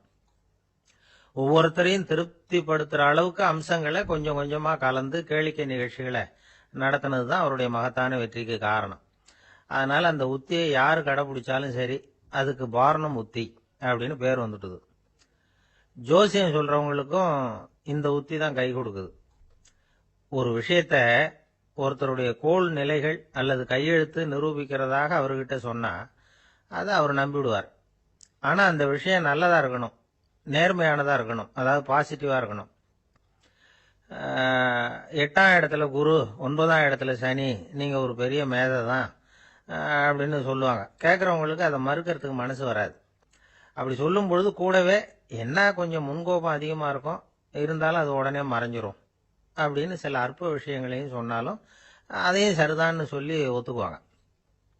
ஆளுமையை எடை போடுகிற ஒரு நிறுவப்பட்ட உத்தியின் மூலமாக தன்னுடைய குணாதிசயங்கள் கண்டுபிடிக்கப்பட்டதாக அவர் நம்புறது தான் இதுக்கு காரணம். இந்த மாசம் பணத்தட்டுப்பாடு கொஞ்சம் இருக்கும், உடம்புல ஏதாவது கொஞ்சம் அசௌகரியம் இருக்கும், வீட்டுக்குள்ள லேசா மனஸ்தாபம் வரலாம், இது மாதிரி பொதுப்படையா சிலதை சொன்னாலே போதும், மக்களை நம்ப வச்சுடலாம். இதெல்லாம் நமக்கு மட்டும்தான் ஏற்படுது அப்படின்னு சொல்லி அவங்க நினைக்கிறது தான் காரணம். இதுதான் பாரணம் உத்திங்கிறது. மனிதர்கள் பாராட்டுகளை விரும்புறதும் விமர்சனங்களை வெறுக்கிறதும் பாரணம் உத்தியின் அடுத்த கூறு. அதனால ஒருத்தருக்கு ஜோசியம் சொன்னாலும் சரி, அவருடைய ஆளுமையை மதிப்பிடுறதாக இருந்தாலும் சரி, அவரை புகழற மாதிரி இருந்தாலும் சரி, அப்படி இருந்தாதான் அது சரியா இருக்கும். சாதகமான விஷயங்களை அதிகமாகவும் பாதகமான விஷயங்களை நாசூக்காவும் சொன்னா மக்கள் அதை நம்பிடுவாங்க. ஒருத்தரை கருமின்னு சொன்னா ஏத்துக்க மாட்டார். அதையே கொஞ்சம் மாத்தி நீங்க கொஞ்சம் சிக்கனமான ஆசாமி அப்படின்னு சொன்னா நீங்க சொல்றது சரிதான் சார் அப்படிம்பார். நீங்க பெரிய செலவாளி தான், இருந்தாலும் நல்ல விஷயங்களுக்கு தான் செலவழிப்பீங்க அப்படின்னு சொல்லணும். இப்படி இந்த பாரணம் உத்தியை கடைபிடிச்சு இன்னைக்கு வெற்றிகரமா காலம் தள்ளுறவங்க நிறைய பேர் இருக்கிறாங்க. இந்த உலகத்துல ஒவ்வொரு நிமிஷமும் ஒரு ஏமாளி பறந்துகிட்டே இருக்கிறான் அப்படிங்கிறது தான் ஃபீனியஸ் பார்னம் அவர்களுடைய நம்பிக்கை. அதை விட அடுத்தவங்களை ஏமாளியா நினைக்கிற மனுஷர்கள் தான் இன்னைக்கு உலகத்துல ரொம்ப அதிகம். ஒருத்தர் தன்னுடைய மேல் அதிகாரிகிட்ட போய், ஐயா ஒரு நாள் லீவு வேணும், என் தங்கச்சிக்கு கல்யாணம் அப்படின்னார். அவரு பார்த்தார், ஒரு 10 நிமிஷம் வெளியில இருங்கன்னார். 10 நிமிஷம் கழிச்சு கூப்பிட்டார். இத பாருங்க, நீங்க சொல்றது பொய். இப்போ உங்க தங்கச்சிக்கு போன் பண்ணேன், அவங்க தனக்கு 2 வருஷத்துக்கு முன்னாடியே கல்யாணம் ஆயிட்டதாக சொல்றாங்க அப்படின்னார். உடனே இவரு சொன்னார், சார் இப்போ நீங்க சொல்றதும் பொய்யாதான் இருக்கணும், ஏன்னா நிஜமா எனக்கு ஒரு தங்கச்சியே கிடையாது அப்படின்னார். கப்பல் கடல்ல போயிட்டு இருக்கு, புயல் சூறாவளி, அலையெல்லாம் பெருசு பெருசா ரொம்ப உயரமா உண்டாகுது. கடுமையான காற்றிலேயும் வேகமான அலைகள்லேயும் சிக்கி அந்த கப்பல் தடுமாறுது. திசை மாறி போச்சு, எந்த பக்கம் போயிட்டு இருக்கிறோம்னே தெரியல. அந்த கப்பலை செலுத்திக்கிட்டு இருந்த மாலுமி ரொம்ப சாமர்த்தியமா செயல்பட்டார். தன்னுடைய அறிவாற்றலையும் திறமையையும் முழுமையா பயன்படுத்தினார். அந்த கப்பலை கட்டுப்படுத்தினார். மெதுவா அந்த சூறாவளியிலிருந்து கப்பலை காப்பாத்தி கரைக்கு கொண்டுட்டு சேர்த்துட்டார். மாலுமின்னு ஒருத்தர் இருந்ததுனால அந்த மரக்கலம் காப்பாற்றப்பட்டது. மாலுமின்னு ஒருத்தர் இல்லைன்னு வச்சுக்குங்க, அந்த கப்பலோட கதி என்னவாயிருக்கும் யோசிச்சு பாருங்க. ஒரு கோபக்காரனுடைய நிலைமையும் அப்படித்தானா. கோபக்காரன்கிறவன் ஒரு மாலுமி இல்லாத மரக்கலம் அப்படிங்கிறார் நபிகள் நாயகம். கொந்தளிக்கிற கடல்ல கொடுமையான அலைகளின் உச்சியில அல்லல் படுகிற மரக்கலத்தை விட மோசமானது கோபக்காரனின் நிலைமை அப்படிங்கிறது அவருடைய கருத்து. அது மாதிரி இதுன்னு சொல்லல, அதை விட மோசம் இது அப்படிங்கிறார். ஏன் தெரியுமா? ஒரு கப்பல் கடல்ல தடுமாறினா அதை சரிப்படுத்த மாலுமி இருக்கிறார். அவர் தன்னுடைய சாமர்த்தியத்தினால அதை கட்டுப்படுத்தி சரியான வழிக்கு கொண்டுட்டு வந்துருவார். ஆனா கோபக்காரனுடைய நிலைமை அப்படி இல்லை அப்படிங்கிறார் நபிகள் நாயகம். மனித மனம் ஒரு மரக்கலம், அறிவு அதுல இருக்கிற மாலுமி. மாலுமி மரக்கலத்தை செலுத்துறான். அவனுக்கு கட்டுப்பட்டு அது ஓடுது. ஆனா கோபக்காரன்கிற மனுஷங்கிட்ட அறிவுங்கிற மாலுமி சரியா வேலை செய்ய மாட்டான். ஏன்னா கோபம் அந்த மாலுமியின் கண்களை அவிச்சிரும், காதுகளை கேட்காம பண்ணிவிடும். கண்ணையும் காதையும் மூடிவிட்டு கப்பலை ஓட்டுனா எப்படி ஓட்டுறது? அதனால கோபக்காரன் மாலுமி இல்லாத மரக்கலம். இடி மின்னல்ல மாட்டிக்கிட்டு கஷ்டப்படுற கப்பல் மாதிரி கஷ்டப்படுறான். பெரியவங்கள்லாம் என்ன சொல்றாங்க? உனக்கு கெடுதல் பண்ணவனுக்கும் நீ நன்மையை செய், எவருடைய விருப்பு வெறுப்பையும் பொருட்படுத்தாதே. பரம எதிரிக்கும் நீ நன்மை செய்ய ஆரம்பிச்சா உன்னுடைய தூய நிலையை பார்த்துட்டு அவனும் உனக்கு நெருக்கமான நண்பனா ஆயிடுவான். இதுதான் பெரியவங்க நமக்கு சொல்லி இருக்கிறது. புனித குரான் சொல்றது என்ன? தீமையை நன்மையை கொண்டே நீர் தடுத்து கொள்ளும் அப்படின்னு சொல்லப்பட்டிருக்கு. அதுல இன்னா செய்தாரை ஒருத்தல் அவர் நாண நன்னயம் செய்து விடல் அப்படிங்கிறார் திருவள்ளுவர். செல்வந்தர் ஒருத்தர்கிட்ட ஒரு சிறுவன் ஆடு மேய்ச்சிக்கிட்டு இருந்தானா. பெரியவர் அவனை கூப்பிட்டு, நீ நேரா போய் ஒரு ஆட்டுல உள்ள ரொம்ப நல்ல பகுதி எதுவோ அதை எடுத்துட்டு வா அப்படின்னாராம். இவன் போனான். ஒரு ஆட்டு உடம்புல இருந்த நாக்கு, இருதயம், இது ரெண்டையும் எடுத்துட்டு கொடுத்தானான். பெரியவர் வாங்கி பார்த்தார். அதுக்கப்புறம் இப்ப நீ போய் இன்னொரு ஆட்டுல இருக்கிற ரொம்ப கெட்ட பகுதி எதுவோ அதை எடுத்துட்டு வா அப்படின்னாராம். இவன் போய் எடுத்துட்டு வந்தான். அவன் கையில இருந்தது மறுபடியும் அதே மாதிரி நாக்கு, இருதயம், இது ரெண்டும் தான். என்னது இப்பவும் அதையே கொண்டுட்டு வந்திருக்கிற அப்படின்னாராம் பெரியவர். இவன் சொன்னானா, ஒரு உடம்புல உள்ள ரொம்ப நல்ல பொருளும் இதுதான், ரொம்ப கெட்ட பொருளும் இதுதான் அப்படின்னானா. இளம் வயசுல இப்படி பதில் சொன்னவர் தான் பேரறிஞர் லுக்மானுல் ஹக்கீம் அவர்கள். கோபப்படாம இருந்தா இது ரெண்டும் நல்லா வேலை செய்யும், கோபப்பட்டா இது ரெண்டும் மோசமா வேலை செய்யும். அதை புரிஞ்சுக்கிறதுக்காகத்தான் இன்னைக்கு இந்த தகவல். கோபம் வந்துட்டா நாம என்ன செய்யறோங்கிறது நமக்கே தெரியாது. ஒருத்தர் டாக்டர் கிட்ட போனார் அவசரமா. டாக்டர், எனக்கு இப்ப கடுமையான கோப வெறி, எனக்கு கண்ணு மண்ணு ஒன்னும் புரியல, உடனடியாக அதை கட்டுப்படுத்தணும், உடனே இதுக்கு ஏதாவது ஒரு மாத்திரை கொடுங்க ப்ளீஸ் அப்படின்னார். அந்த டாக்டரும் உடனே ஒரு மாத்திரையை கொடுத்து, இதை உடனே போடுங்க, நான் தண்ணி கொண்டுட்டு வரேன்னு உள்ள போனார். தண்ணியோட திரும்பி வந்தார். இவரு சொன்னார், டாக்டர், நீங்க கொடுத்த மாத்திரை ரொம்ப பெருசா இருந்தது, இருந்தாலும் கஷ்டப்பட்டு முழுங்கிட்டேன்னார். டாக்டர் சந்தேகத்தோட மேசையை பாக்குறார். பார்த்தா மாத்திரை அங்கேயே இருக்குது, பேப்பர் வெயிட்ட காணல. சில பேர் ஆளை பார்த்தா 60 வயசு மாதிரி தோணும், உண்மையான வயசு என்னன்னு பார்த்தா 40 அல்லது 45. சில பேரை பார்க்கறதுக்கு 45 மாதிரி தெரியும், உண்மையிலேயே 65 தாண்டி இருப்பாங்க. ஒரு மனிதனுக்கு 2 வகையான வயது உண்டுங்கிறார் ஓஷோ. அதாவது உடம்புக்குன்னு ஒரு வயசு, மனசுக்குன்னு ஒரு வயசு. முதல் உலக மகாயுத்தம் நடந்தது இல்லையா, அது முடிஞ்சதுக்கு அப்புறம் முதல் தடவையா மனிதனின் மூளை வளர்ச்சியை பத்தி மனநல வைத்தியர்கள் ஒரு கணக்கெடுப்பு சோதனை நடத்தினாங்களாம். அது வரைக்கும் மனிதனுக்கு 2 வகையான வயது உண்டுன்னு யாரும் சிந்திச்சதே இல்லையா. அந்த உலக மகாயுத்தம் முடிஞ்சதுக்கு அப்புறம் மனிதனுடைய சராசரி மனதின் வயதை கணக்கிட்டு பார்க்கும் பொழுது அவங்களுக்குலாம் ரொம்ப அதிர்ச்சியா இருந்துதான். ஏன்னா அது ரொம்ப பின்தங்கிய நிலையில இருந்திருக்கு, வளர்ச்சி அடையாத நிலையில இருந்திருக்கு. அவங்க கண்டுபிடிச்ச பிரகாரம் அப்போ மனசோட சராசரி வயசு என்ன தெரியுமா? 14. அப்படின்னா பாத்துங்க, உடல் ரீதியா ஒருத்தரோட வயசு 70 கூட இருக்கலாம், ஆனா மனசோட வயசு 14 தான்.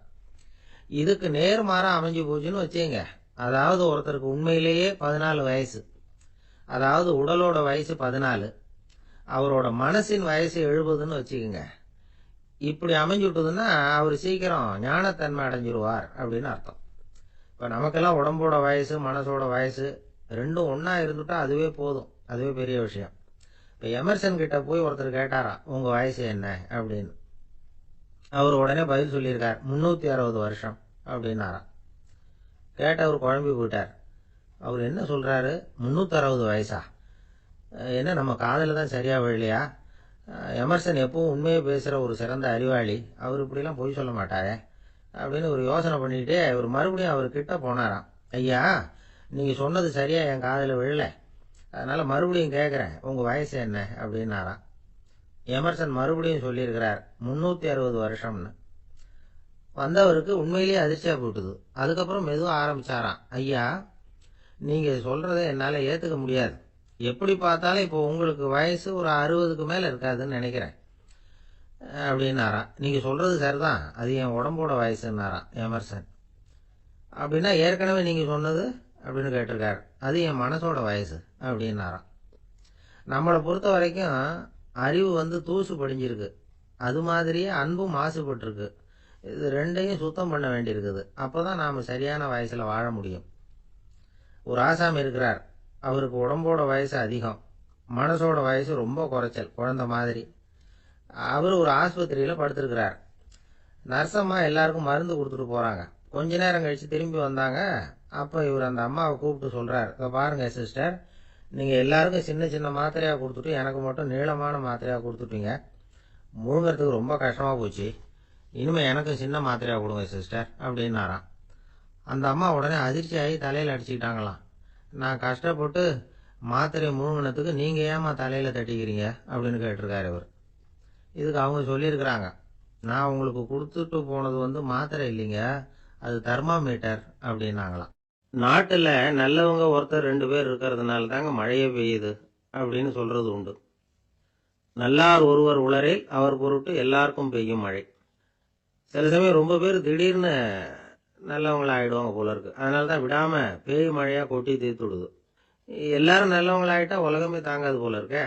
அப்பப்போ ஒருத்தர் 2 பேர் நல்லவங்களாகணும், அப்போ தான் சீராக மழை பெய்யும். மாதத்துக்கு 3 பேர் நல்லவங்களானா மாதம் மும்மாறி பொழியும். இதெல்லாம் வேடிக்கை பேச்சு. இப்போ இதெல்லாம் ஒரு பக்கம் இருக்கட்டும், இப்போ விஷயத்துக்கு வருவோம். ஒரு கும்பலில் நல்லவன் யார் அப்படிங்கிறத எப்படி கண்டுபிடிக்கிறது? இதுக்கு ஒரு வேடிக்கை கதை உண்டு. என்னுடைய நண்பர் ஒருத்தருக்கு அவங்க பாட்டியம்மா சொன்ன கதையா இது. அது என்ன கதைன்னா, ஒரு ஊரில் ஒரு சமயம் பலமான மழை பெய்ய ஆரம்பிச்சுட்டு தான். இடி மின்னல் ரொம்ப கடுமையாக இருந்திருக்குது. ஆரம்பித்த மழை வர வர கடுமையாகிட்டு இருக்குதே தவிர நிற்கிற பாடா தெரியல. ஊர் ஜனங்கள்லாம் பார்த்தாங்க. இதுக்கு மேலேயும் வீட்டுக்குள்ளே இருந்தால் ஆபத்துங்கிறத புரிஞ்சுக்கிட்டாங்க. ஏன்னா வீடெல்லாம் இடிஞ்சு விழுந்துருமோங்கிற பயம். உடனே எல்லாரும் புறப்பட்டு ஊருக்கு பொதுவாக இருந்த ஒரு மண்டபத்தில் போய் தங்கிக்கிட்டாங்க. மின்னல் கடுமையாக இருந்தது, இடி எந்த நேரத்துலையும் விழலாம்ங்கிற நிலைமை. எப்போ விழலாம்னு பார்த்துக்கிட்டு இருக்குது. அந்த மண்டபத்தில் இருந்த ஜனங்கள் மனசுக்குள்ள ஒரு பயம், நம்ம கூட்டத்தில் யாராவது ஒரு கெட்டவன் பாவம் பண்ணவன் இருந்தால் கூட இடி இந்த மண்டபத்தில் விழுந்துரும், அது எல்லாருக்கும் ஆபத்து அப்படின்னு நினைச்சாங்க. சரி, இதுக்கு என்ன பண்ணலாம் அப்படின்னு யோசனை பண்ணாங்க. அந்த கூட்டத்தில் ஒரு பெரியவர் இருந்தார். அவர் ஒரு யோசனை சொன்னார். இதோ பாருங்க, அதுக்கு ஒரு வழி இருக்கு. அதோ எதிர்த்தாப்புல கொஞ்சம் தூரத்தில் ஒரு உயரமாக மரம் ஒன்று இருக்கு பாருங்க. பொதுவாக இடி சுலபமாக விழறது அது மாதிரி உயரமான மரத்தில் தான். நம்ம கூட்டத்தில் இருக்கிறவங்க எல்லாரும் ஒவ்வொருத்தராக போய் அந்த மரத்தை தொட்டுவிட்டு திரும்பி வந்துடணும். நம்மள பாவம் பண்ணவன் யாரோ அவன் அந்த மரத்தை தொடுற சமயத்தில் இடி விழுந்துரும், அவன் மட்டும் போயிடுவான், மண்டபத்தில் இருக்கிற நாமெல்லாம் பொழைச்சிக்கலாம் அப்படின்னு ஐடியா கொடுத்தாரு அந்த பெரியவர். இது நல்ல யோசனையாக பட்டது. எல்லாரும் ஒத்துக்கிட்டாங்க. ஒவ்வொருத்தராக போய் அந்த மரத்தை தொட்டுவிட்டு திரும்பி வந்தாங்க. இடி எதுவும் விழல. இன்னமும் பாவம் பண்ண ஆசாமி அதை போய் தொடலை போல இருக்கு அப்படின்னு நினச்சிக்கிட்டாங்க. ஒவ்வொருத்தராக போகிறாங்க, எல்லாரும் போய் தொட்டுவிட்டு வந்தாச்சு. இன்னும் ஒரே ஒரு ஆசாமி தான் பாக்கி. கடைசியாக இருந்த அந்த ஆள் பயந்துட்டான். இது வரைக்கும் இடி விழலைன்னா இப்போ என்ன அர்த்தம்? இப்போ நாம தான் பாக்கி, நாம தான் தப்பு பண்ண ஆள் போல இருக்கு அப்படின்னு நினச்சிட்டான். அதனால துணிச்சலாக போய் தொடுறதுக்கு பயந்தான், தயங்கிக்கிட்டே இருந்தான். இருந்தாலும் மற்றவங்கெல்லாம் சும்மா இருப்பாங்களா? கட்டாயப்படுத்தி கழுத்தை பிடிச்சி தள்ளாத குறையா அவனை தள்ளி விட்டாங்க, போய் தொட்டுட்டு வாடான்னு. அவன் நடுங்கிட்டே போய் அந்த மரத்தை தொட்டான். அதே வினாடி ஒரு பயங்கரமான மின்னல் இடி விழுந்துட்டுது. எங்க விழுந்தது தெரியுமா? அந்த ஆள் மேல இல்ல, மண்டபத்துல விழுந்தது. மண்டபத்துல இருந்தவங்க பூரா காலி. அந்த ஒரு ஆள் மட்டும் புழைச்சிக்கிட்டான்.